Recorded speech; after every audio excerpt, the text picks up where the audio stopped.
নমস্কার। আজকে আমি আপনাদের কাছে এলাম আরেকটা গুরুত্বপূর্ণ বিষয় নিয়ে আলোচনা করার জন্য। বিষয়টা হচ্ছে প্রেগনেন্সির প্রথম ৩ মাস আপনারা কিভাবে থাকবেন, কী খাবেন, এই বিষয়গুলো নিয়ে। অনেক ভুল ধারণা রয়েছে সাধারণ মানুষের মধ্যে। সেই ধারণাগুলো কিছুটা ক্লিয়ার করে দেওয়ার জন্য আজকে আমি আপনাদের কাছে এসেছি। প্রথম আমি বলি, আমরা অনেক মায়েরাই রাত্রিবেলা ঘুমোতে যান ১২টা, ১টা, ২টো বেজে যাচ্ছে। এই মোবাইলের যুগে তো আরও বেশি হয়ে যায়। সাথে পরের দিন সকালে ঘুম থেকে উঠছেন ৮টা ৯টার সময়। সেটা করা কোনোভাবেই যাবে না। আপনাকে কী করতে হবে, রাত ১১টার মধ্যে লাইটটা অফ করে দিতে হবে ঘরের, দিয়ে শুয়ে পড়তে হবে। ঘুম আসুক আর নাই আসুক, লাইট অফ, বিছানায় উঠে যাওয়া। মোবাইল নেওয়া যাবে না। আর উঠতে হবে ঠিক সকাল ৬টায়। এই অভ্যেসটা আপনাকে তৈরি করে নিতে হবে, অবশ্যই তৈরি করে নিতে হবে। তাতে আপনার প্রেগনেন্সি জার্নি অনেক সুন্দর হবে। কারণ প্রেগনেন্সিতে আমাদের একমাত্র ধ্যান জ্ঞান সব কিছু হবে কিন্তু আমার শরীরের ভিতরে বেড়ে ওঠা আমাদের ছোট্ট সন্তানটি। ঠিক আছে? এবার অনেকেরই প্রেগনেন্সিতে প্রথমের দিকে প্রচুর বমি হয় বা পুরো প্রেগনেন্সি জুড়েই বমি হয়, গা গোলায়। তাদের জন্য সবচেয়ে বড় যেটা কাজ, সেটা হচ্ছে গিয়ে মাথার কাছে একটা বিস্কুটের কৌটো নিয়ে ঘুমানো, সঙ্গে একটা জলের বোতল। বিস্কুটের কৌটো হচ্ছে কী ধরনের বিস্কুট হবে? সেটা হচ্ছে প্লেন বিস্কুট, হয় ক্রিম কেকার বিস্কুট, না হয় ব্রিটানিয়া বিস্কুট। মাথার কাছে রেখে একটা গ্লাস রেখে একটা জলের বোতল রেখে ঘুমোবেন। সকালে উঠে ৬টার সময় প্রথমে ২টো বিস্কুট খাবেন, তারপরে ১ গ্লাস জল খাবেন, তারপরে আবার শুয়ে যাবেন। আধ ঘন্টা ১ ঘন্টা শোবেন, তারপরে উঠে ব্রাশ করবেন।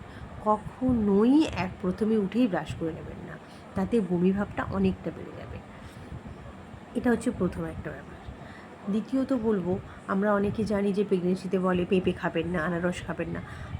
আমিও বলি যে অ্যাভয়েড করবেন, কিন্তু এটার কোনো সায়েন্টিফিক কারণ নেই যে এটা খাওয়া যাবেই না। এটার কোনো সায়েন্টিফিক কোনো কারণ নেই, তবে অ্যাভয়েড করাই ভালো। তবে সবচেয়ে বেশি যেটা খাবেন না সেটা হচ্ছে গিয়ে কি, গাজর বেশি পরিমাণে খাবেন না। আর হচ্ছে মাংসের মেটে, এগুলো বেশি খাবেন না।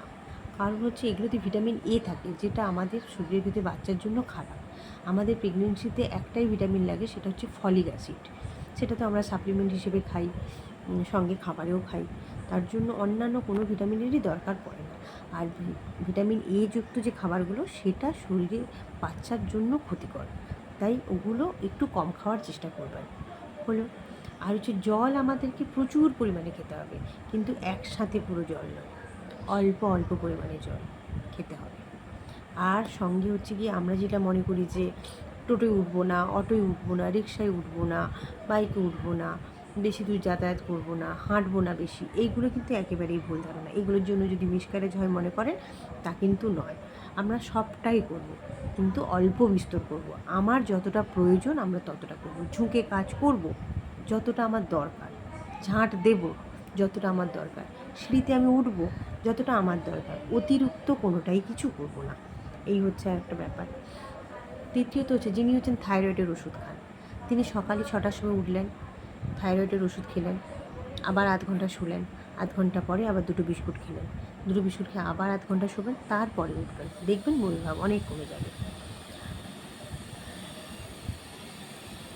আর খাওয়ার বিষয়টা, খাবেন আপনি সবই, তবে যেটা আপনার পছন্দ, যেটা আপনার শরীরের জন্য ভালো, সেই খাবার খাবেন। আপনার হয়তো ইচ্ছে হলো বাইরে ফুচকা খাবো, বাইরে তেলে ভাজা খাবো, সেগুলো কিন্তু খাওয়া চলবে না।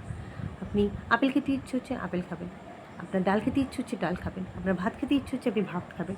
এই ধরনের খাবার খাবেন এবং আপনার পছন্দ মতো খাবেন, এবং একসঙ্গে বেশি পরিমাণে নয়, অল্প অল্প করে বারবার করে খাবেন।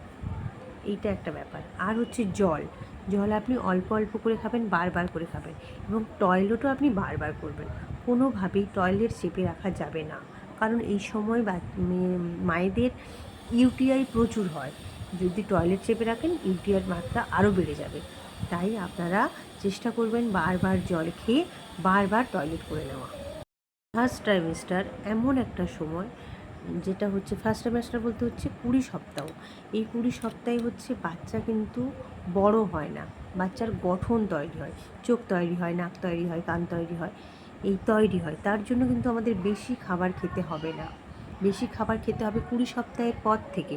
টোটাল প্রেগনেন্সি হচ্ছে 10 মাসের, মানে 40 সপ্তাহের। প্রথম 20 সপ্তাহ তৈরি হয় বাচ্চার গঠন, আর দ্বিতীয় 20 সপ্তাহে হয় বাচ্চার বৃদ্ধি। বুঝেছেন? তার জন্য খাওয়া দাওয়াটা আপনাকে করতে হবে 20 সপ্তাহের পর থেকে। 20 সপ্তাহের আগে কিন্তু আপনি পরিমাণ মতো খেলে হবে। আর সবচেয়ে বড় যেটা বিষয় সেটা হচ্ছে গিয়ে আপনাকে যে ঠিকঠাক সময়ে সমস্ত পরীক্ষাগুলো করতে হবে। সেই সমস্ত পরীক্ষা নিয়ে ডক্টরের কাছে যেতে হবে রিপোর্টগুলো নিয়ে, এবং তাতে যদি কোনো কিছুর অভাব থাকে বা কোনো কিছু অসুবিধা থাকে সেটা ডক্টরের সাথে আলোচনা করতে হবে, কথা বলে নিতে হবে, ডক্টরের পরামর্শ নিতে হবে।